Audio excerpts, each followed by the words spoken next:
Okay, let's dive into this problem, shall we? An equilateral triangle is inserted inside another as shown in the diagram. Find the length of the side. Hello.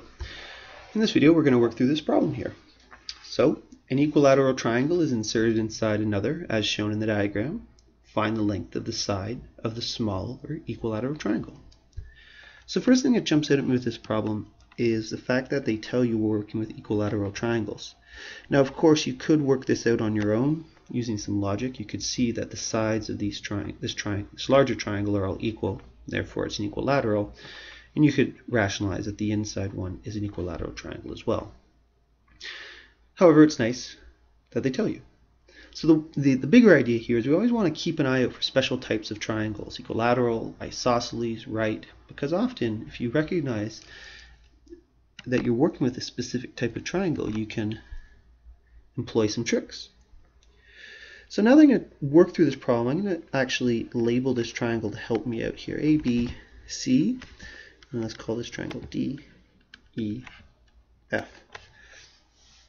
So since triangle ABC and triangle EFD are equilateral, all their angles are 60 degrees.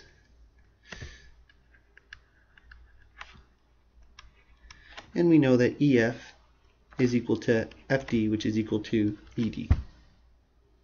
So what I notice here is that triangle BEF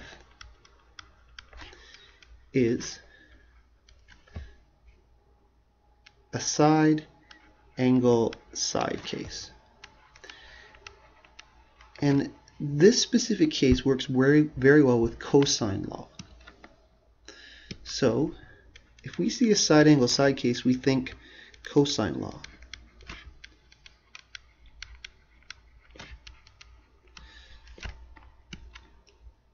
So I'm going to apply cosine law using angle B here.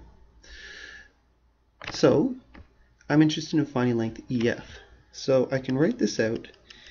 Length EF squared is equal to length EB squared plus length BF squared minus 2 times EB times EF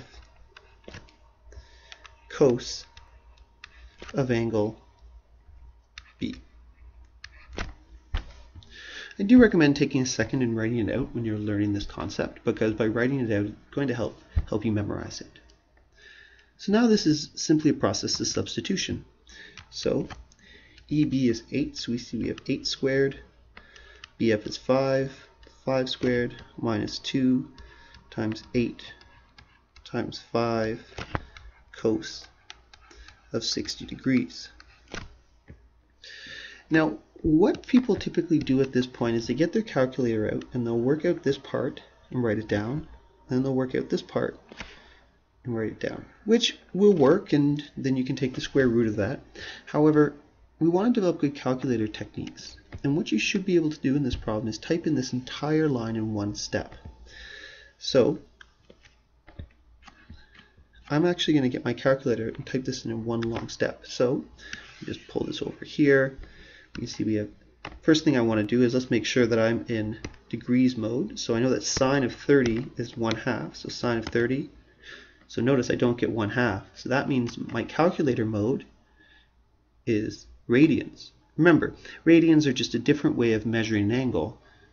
We're interested right now in degrees. So now I check sine of 30, 0.5, I'm in the right mode. So let's work this through now. So 8 to the power of 2 plus 5 to the power of 2 minus 2 times 8 times 5 times cosine of 60 degrees. So we get this is equal to 49, which works out really nice in our case. So therefore EF is going to equal to the square root of 49, which is 7. So there's 7. So there's an application of cosine law in a nice problem. I hope that video helped.